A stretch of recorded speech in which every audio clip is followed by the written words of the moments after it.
नमस्कार मंडळी, शीतल वाणी या आपल्या मराठमोळ्या यूट्यूब वाहिनीवर मी शीतल तुम्हा सर्वांचं अगदी मनपूर्वक स्वागत करते।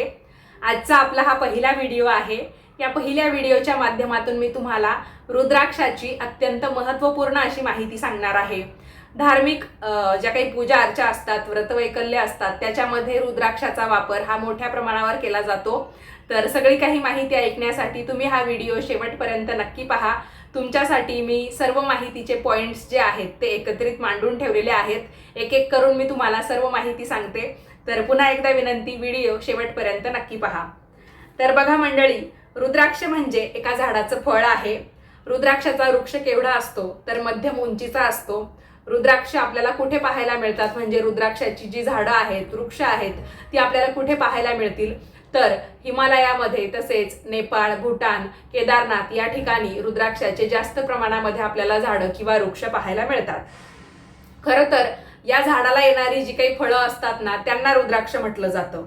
झाडावर असताना त्याच्यावर एक कवच असतं म्हणजे आवरण असतं आणि ते काढल्यावर मध्ये जे बी निघतं त्याला रुद्राक्ष असं म्हणतात। तर माझ्या हातामध्ये इथे 2 रुद्राक्ष आहेत बघा, दिसले तुम्हाला? तर 2 रुद्राक्ष आहेत आणि एक हा मोठा आहे, हा छोटा आहे। तर बघा, त्या फळांवरचं आवरण काढल्यावर मध्ये जे बी निघतं त्याला खरं तर रुद्राक्ष म्हणतात। रुद्राक्षाला अंगचं छिद्र असतं म्हणजे आपण रुद्राक्षाच्या माळा बघतो किंवा असे सिंगल जरी रुद्राक्ष आपल्याकडे असले तर त्याला आपल्याला छिद्र आहे हे दिसतं बघा। आता तुम्हाला याच्यात दिसेल, या रुद्राक्षाला छिद्र आहे आणि याला मागच्या साईडने दिसतंय आणि पुढून नाहीये, पण पुढे इथे याला लांब एक देठ होता, साधारणतः सफरचंदाचा देठ असतो ना तेवढा एक देठ होता, पण तो आता गळून गेला थोडासा, तो जास्त वाळल्यामुळे। पण अंगचंच त्या रुद्राक्षाला छिद्र होतं हे मला सांगायचं आहे। छिद्र असतात, प्रत्येक रुद्राक्षाला अंगचं छिद्र असतं, फक्त त्याच्यावरची आपल्याला साफसफाई करून घ्यावी लागते किंवा जी काडी असते ना ती व्यवस्थितपणे काढून मग ते छिद्र आपल्याला मोकळं झालेलं दिसून येतं। आयुर्वेद असं सांगतं, रुद्राक्ष हा आम्ल, उष्णवीर्य तसेच वायू कफनाशक आहे आणि त्याच्यामुळे त्याचा उपयोग काय होतो, ज्यांना ब्लड प्रेशर आहे म्हणजे उच्च रक्तदाब आहे तर अशा रोग्यांना नक्कीच या रुद्राक्षाचा उपयोग होत असतो। तर त्याच्यासाठी आपण काय करायचं, एक तांब्याचं भांडं घ्यायचं, आपला जो तांब्याचा तांब्या असतो ना तर तो घ्यायचा, त्याच्यामध्ये पाणी भरायचं, त्याच्यामध्ये रात्रभर एक रुद्राक्षाचा असा मणी म्हणजे एक रुद्राक्षाचं फळ हे टाकून ठेवायचं, रुद्राक्षाचं बीज टाकून ठेवायचं, झाकून ठेवायचं रात्रभर ते पाणी, आणि सकाळी उठून आपण ते पाणी प्यायचं। उपाशी पोटी आपण ते पाणी पिऊन घ्यायचं आहे। त्याच्यानंतर 1 तासभर काहीच खायचं नाही। तर याच्यामुळे काय होतं, आपलं जे उच्च रक्तदाब आहे किंवा ब्लड प्रेशर आहे तर ते नियंत्रणामध्ये यायला मदत होते। बघा, योगी लोकांच्या मते प्राणतत्व किंवा विद्युत शक्ती नियमन करणारी शक्ती रुद्राक्षामध्ये म्हणजेच रुद्राक्ष मालेमध्ये आहे। रुद्राक्ष माळेने मंत्र साधकाला मनशक्तीवर नियंत्रण साधता येतं म्हणजे धार्मिक दृष्ट्या सुद्धा या रुद्राक्षाचा खूप सारा उपयोग आपल्याला करून घेता येतो। रुद्राक्ष सर्व जाती जमाती, स्त्री पुरुष, मुलं धारण करू शकतात। रुद्राक्षाची माळा 108 रुद्राक्षांची असते। 27 मण्यांच्याही माळा गळ्यामध्ये घातल्या जातात। रुद्राक्ष धारण करणाऱ्यांनी शुद्ध आणि पवित्र राहावे हे सांगायला नकोच। तर साहजिक आहे, ज्यांना कुणाला रुद्राक्ष आपल्या गळ्यामध्ये घालायचा असतो किंवा रुद्राक्ष आपल्या जवळ ठेवायचा असतो तर त्यांनी आपलं जे शरीर आहे ते शुद्ध ठेवायचं। त्याचबरोबर आपल्याला सात्विकता देखील पाळावी लागते। मांसाहार करणं आपल्याला टाळावं लागतं म्हणजे जे कोणी मांसाहार करतं त्यांनी जर एकदा रुद्राक्ष धारण केला की त्याच्यानंतर त्यांना मांसाहार जो आहे तो कायमचा सोडावा लागतो। आवळ्या एवढा वजनदार, मजबूत व काटेदार रुद्राक्ष सतेज आणि उत्तम असतो। अस्सल रुद्राक्ष पाण्यामध्ये बुडतो। तर खरा रुद्राक्ष आपल्याला ओळखायचा असेल म्हणजे आता हे रुद्राक्ष आहे, याला जर आपण पाण्यामध्ये टाकला तर तो पूर्णपणे बुडतो, तोच खरा रुद्राक्ष समजायचा। अन्यथा नकली म्हणजे प्लॅस्टिक पासून सुद्धा रुद्राक्ष बनवले जातात आजकाल, तर आपली फसवणूक व्हायला नको। तर ग्रंथांमध्येच असं सांगितलेलं आहे, 2 तांब्यांच्या पत्र्यात रुद्राक्ष मधोमध ठेवला असता तो स्वतःभोवती हळूहळू फिरतो। रुद्राक्षाला मुख असतात। मुख म्हणजे रुद्राक्षाच्या वरच्या टोकापासून खालपर्यंत गेलेली रेषा। तर रुद्राक्षाला मुख असतात। आता हा जो रुद्राक्ष आहे यालाही मुख आहेत बघा, हे एक मुख झालं, त्याच्यानंतर हे दुसरं, तिसरं, चौथं आणि 5वं। म्हणजे याचाच अर्थ काय झालं की हा जो रुद्राक्ष आहे हा पंचमुखी रुद्राक्ष आहे. त्याच पद्धतीने हा एक छोटा रुद्राक्ष आहे, याची पण मुखं आपण मोजूयात. 1 2 3 4 5, म्हणजे जरी लहान मोठा असला रुद्राक्ष तरी पण हे दोन्ही रुद्राक्ष आपल्या हातात ज्या म्हणजे तुम्हाला जे माझ्या हातात दिसताय ना, तर ते पंचमुखीच रुद्राक्ष आहे. रुद्राक्षावर काटे असतात, त्यामधून ही सरळ स्पष्टपणे गेलेली रेषा असते. या सरळ खालपर्यंत गेलेल्या रेषेला मुख असं म्हणतात. रुद्राक्षावर अशा जितक्या रेषा असतील तितक्या मुखी तो रुद्राक्ष आहे असं समजायचं. जसं की मी तुम्हाला या रुद्राक्षांवर दाखवलं की 5 रेषा आहेत, अगदी जवळून तुम्हाला दिसत असेल बघा. तर याच्यावर ज्या काही रेषा आहेत तीच या रुद्राक्षाची मुखं म्हणजेच तोंड आहेत. नदी समुद्राला मिळते तीही अशाच अनेक प्रवाहांनी समुद्राला मिळते, त्याला नदीची मुखं असं म्हणतात. तशीच ही रुद्राक्षाची मुखं आहेत.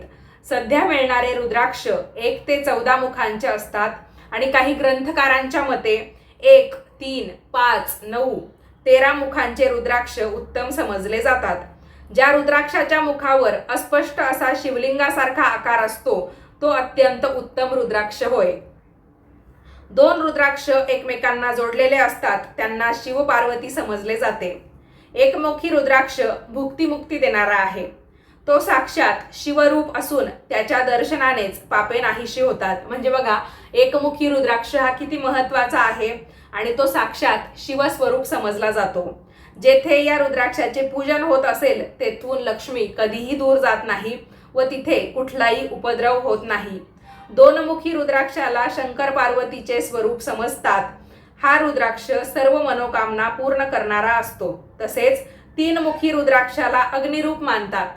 बघा, प्रत्येक रुद्राक्षाचं महत्व आपण जाणून घेत आहोत. तर 3 मुखी रुद्राक्षाला अग्निरूप मानतात. यामुळे सर्व विद्यांची प्राप्ती होते, रोग निवारण होऊन धनाची प्राप्ती होते. 4 मुखी रुद्राक्ष हा ब्रह्मरूप आहे, यामुळे धनदौलतीची वाढ होते. 5 मुखी रुद्राक्ष हा खुद्द रुद्ररूप आहे. म्हणजे आपल्याकडे हे जे 2 रुद्राक्ष आहेत, पंचमुखी रुद्राक्ष आहेत, तर हे साक्षात रुद्ररूप आहेत आणि ते सुद्धा सर्व मनोकामना पूर्ण करणारे आहे.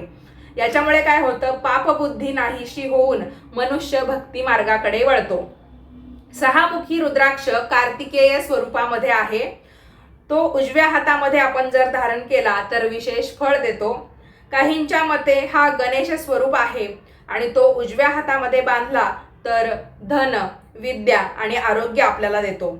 7 मुखी रुद्राक्षाला अनंग म्हणतात आणि तो धारण करणाऱ्याला कधीही दारिद्र्य येत नाही. बघा, एका चढ एका रुद्राक्षाचं वेगवेगळं महत्व आहे आणि यांच्या पूजनाने काय होतं, 6 मातृका, 7 अश्व, 7 ऋषी प्रसन्न होतात आणि हा यश तसेच कीर्ती आपल्याला देतो. म्हणजे 7 मुखी रुद्राक्षाचं महत्व इथे विशद केलेलं आहे. 8 मुखी रुद्राक्ष वसुमूर्ती भैरव रूप आहे. हा धारण करणाऱ्याला भरपूर आयुष्य लाभते. म्हणजे दीर्घायुष्य व्हावं हे प्रत्येकाचं स्वप्न असतं. प्रत्येकालाच का नाही आवडणार दीर्घायुष्य व्हायला, जर चांगलं आरोग्य आपल्याला लाभलं तर.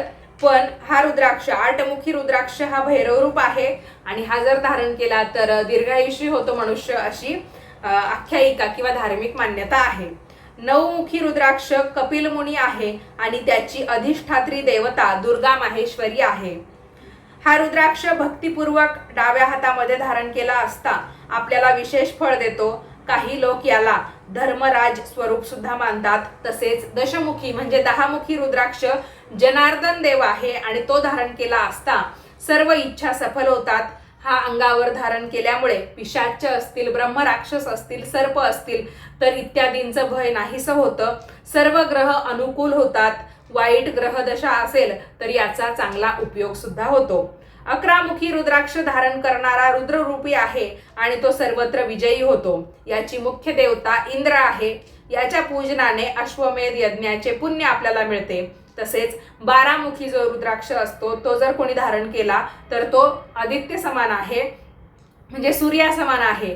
तसेच याला विष्णू रूप सुद्धा म्हणतात. आपण सूर्याला नारायण किंवा सूर्यनारायण या नावाने सुद्धा ओळखतो बघा. तर 13 मुखी जो रुद्राक्ष आहे, आपण बोलत होतो 12 मुखाचा रुद्राक्ष, तर तो आदित्य समान आहे, सूर्या समान आहे आणि तो जर आपण धारण केला तर आपल्याला उत्तम आरोग्याची प्राप्ती होते. अग्नीचे व हिंसक पशूंचे भय आपल्याला राहत नाही. तसेच 13 मुखी म्हणजे 13 तोंडांचा जो काही रुद्राक्ष असतो तर तो विश्वदेवा समान आहे आणि त्याच्यामुळे काय होतं, आपल्या सकल इच्छा पूर्ण होतात. तर बघा, याचं पूजन जर आपण केलं 13 मुखी रुद्राक्षाचं तर याच्यामुळे आपल्यावर कामदेव संतुष्ट होतो. 14 मुखी रुद्राक्ष हा परम शिवरूप आहे आणि तो मस्तकावर धारण केला तर सर्व पापांची नष्टता होते. तसेच याला हनुमानाचे स्वरूप सुद्धा मानतात. हनुमानांना रौद्र किंवा रुद्र आहेत, म्हणजे हनुमान हे रुद्र आहेत, ते महादेवांचे भक्त आहेत असं समजलं जातं. तर हा जो 14 मुखी रुद्राक्ष असतो ना तर तो हनुमानाचे स्वरूप मानतात. रुद्राक्ष हा शेंडीमध्ये 1, डोक्यामध्ये 40, गळ्यामध्ये 32 आणि प्रत्येक बाहूमध्ये म्हणजे प्रत्येक हातामध्ये 16 आणि कानामध्ये 1, हातामध्ये 12, तसेच 108 रुद्राक्षांची माळ घालावी असे शिवपुराणामध्ये सांगितलेले आहे. तर बघा, ऋषीमुनींचं एक स्वरूप आपण बघितलं तर त्यांच्या डोक्यावर शेंडी असते. तर शेंडीमध्ये 1 रुद्राक्ष परिधान करावा. डोक्यामध्ये म्हणजे आता त्या शेंडीला जर अशी माळा बांधतात गोल गोल अशी ऋषीमुनी किंवा जे कोणी आता भगवान शिवांच्या स्वरूपा म्हणजे भगवान शिवांचं जे काही स्वरूप आहे, काहींनी म्हणजे असं संन्यासी रूप धारण करतात बघा. काही आता तरुणाईमध्ये सुद्धा हा प्रकार आत्ताच्या या काळामध्ये बऱ्याच ठिकाणी पाहायला मिळाला. तर शेंडीमध्ये 1 रुद्राक्ष आणि ती शेंडी जेव्हा आपण बांधतो तर त्याला जर रुद्राक्षांची माळा लावायची ठरवली तर 40 रुद्राक्षांचा वापर आपण करू शकतो. गळ्यामध्ये आपण रुद्राक्षाची माळा घातली तर 32 रुद्राक्षांची माळा घालता येते.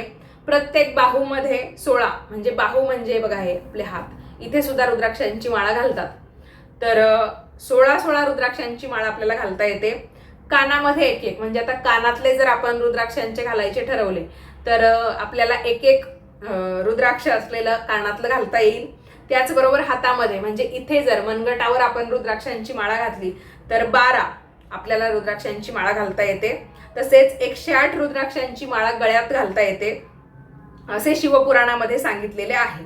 म्हणजे गळ्यामध्ये आपण 32 मण्यांची माळा घालू शकतो आणि 108 मण्यांची देखील माळा घालू शकतो. आता रुद्राक्षाची एक कथा सांगितलेली आहे ती अशी: पूर्वी 1000 वर्षे दिव्य तप केल्यामुळे श्री शंकरांचे मन क्षुधित झाले होते. त्यांनी सहज लीलेने डोळे मिटून घेतले होते. त्यावेळी त्यांच्या डोळ्यातून अश्रुबिंदू गळाले आणि त्या अश्रुबिंदूंचेच रुद्राक्ष झाले. तर असं सांगितलं जातं बघा, आपण बऱ्याच धार्मिक गोष्टींमध्ये ऐकतो. तर हे रुद्राक्ष म्हणजे काय आहेत? साक्षात भगवान शिवशंकरांचे अश्रू आहेत. प्रथम ते गौड देशात उत्पन्न झाले, नंतर ते दुसरीकडे पसरले, म्हणून परमपावन रुद्राक्ष श्री शंकरांना अतिशय प्रिय आहे. म्हणजे जेव्हा त्यांच्या डोळ्यातून अश्रुबिंदू गळाले तर त्याच्यापासून रुद्राक्ष तयार झाले. रुद्राक्ष म्हणजे काय तर एक प्रकारचं बीज आहे. त्या बीजांपासून रुद्राक्षाची झाडं तयार झाली, ते अनेक ठिकाणी पसरले गेले. म्हणजे आता बीज आहे ते आपण समजा एखाद्या गावात राहतोय, आपल्याकडे कोणी आलं, आपण जर त्यांना सांगितलं की आमच्याकडे हे फळ आहे, तुम्हाला पण लावायचं का याचं बी, दिलं आपण लावायला, तर त्यांनी त्यांच्या घरी लावलं. किंवा आपण ज्या ठिकाणी राहतो, आपली शेतीवाडी दुसरीकडे असेल, आपण तिकडे जर हे रुद्राक्ष घेऊन गेलो, तिथे लावलं आणि त्याचं झाड तयार होऊ शकतं. म्हणजे आता वातावरणावर डिपेंड आहे की ते कोणत्या कोणत्या भागामध्ये नक्की उगवत असेल. पण सांगायचा उद्देश हा की अश्रुबिंदू गळाल्यानंतर त्याचे रुद्राक्ष तयार झाले. रुद्राक्षाला म्हणजे रुद्राक्ष जमिनीमध्ये ते रुजलं गेलं, त्याचं झाड तयार झालं, नंतर ते वेगवेगळ्या देशांमध्ये पाहायला मिळालं. आणि म्हणून परमपावन रुद्राक्ष जो आहे तो साक्षात भगवान शिवशंकरांना अतिप्रिय आहे. एखाद्या वेळेस रुद्राक्ष किडतात किंवा तडकतात तेव्हा ते काढून नवीन रुद्राक्ष देखील आपल्याला धारण करता येतो. तर मंडळी, ही होती रुद्राक्षाविषयीची माहिती. तुम्हाला जर अशा प्रकारचे व्हिडिओ पाहायला आवडत असतील तर चॅनलला सबस्क्राईब करा. हा आपला पहिलाच व्हिडिओ होता. कसा वाटला कमेंट करून सांगा. आवडला असेल तर लाईक करा, जास्तीत जास्त लोकांना पाठवा आणि अशाच नवनवीन माहितीपूर्ण व्हिडिओसाठी शीतल वाणी या आपल्या चॅनलला सबस्क्राईब करा.